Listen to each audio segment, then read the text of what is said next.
विनायक दामोदर सावरकर, जिन्हें वीर सावरकर भी कहा जाता है, इनका जन्म 28 मई 1883 को हुआ था। एक प्रमुख भारतीय स्वतंत्रता सेनानी, राजनीतिक और विचारक थे, जिन्होंने हिंदुत्व की हिंदू राष्ट्रवादी विचारधारा को जन्म दिया। महाराष्ट्र में जन्मे, वे कम उम्र में ही राजनीतिक रूप से सक्रिय हो गए और मित्र मेला और बाद में अभिनव भारत सोसाइटी जैसे गुप्त क्रांतिकारी समूहों के सह संस्थापक बने। वे हिंदू महासभा के एक प्रमुख व्यक्ति थे और हिंदू एकता की वकालत करने के लिए जाने जाते थे। लंदन में अपने प्रवास के दौरान वे फ्री इंडिया सोसाइटी से जुड़े और the Indian war of independence लिखने के लिए भी जाने जाते थे। अपनी क्रांतिकारी गतिविधियों के कारण उन्हें अंडमान द्वीप समूह में कारावास का सामना करना पड़ा। प्रारंभिक जीवन और शिक्षा। जन्म 28 मई 1883 महाराष्ट्र के नासिक के पास भगूर में। प्रारंभिक सक्रियता। हाई स्कूल के छात्र के रूप में वह राजनीतिक और क्रांतिकारी गतिविधियों में शामिल हो गए। 12 साल की उम्र में उन्होंने हिंदू मुस्लिम दंगों के दौरान एक मस्जिद पर हमला करने के लिए लड़कों के एक समूह का नेतृत्व किया। गुप्त संस्थाएं।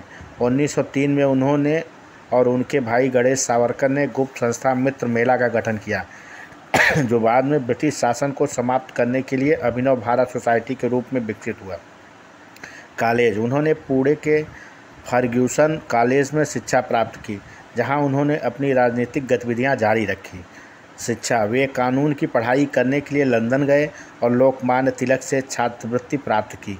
क्रांतिकारी गतिविधियां। लंदन में सावरकर इतालवी राष्ट्रवादी ग्यूसेप मस्सीनी से प्रेरित होकर इंडिया हाउस और फ्री इंडिया सोसाइटी जैसे संगठनों से जुड़े थे।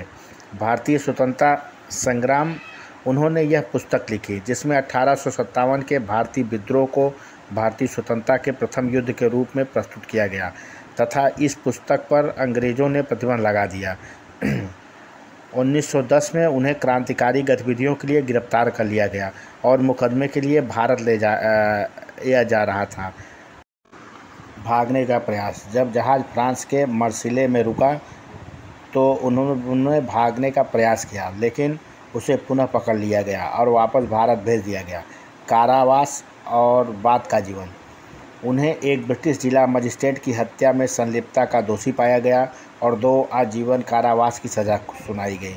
कुल मिलाकर अंडमान द्वीप समूह, जिसे काला पानी के नाम से जाना जाता है, की सेलुलर जेल में लगभग 50 साल की सज़ा सुनाई गई।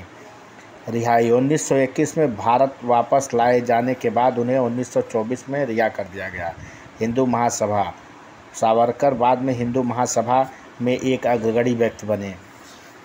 हिंदुत्व विचारधारा। अपने कारावास के दौरान उन्होंने हिंदुत्व की हिंदू राष्ट्रवादी राजनीतिक विचारधारा विकसित की, जिसे उन्होंने बाद में लोकप्रिय बनाया।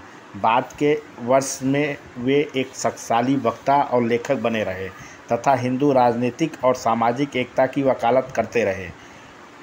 उन पर 1948 में महात्मा गांधी की हत्या में भूमिका का आरोप लगाया गया था, लेकिन सबूतों।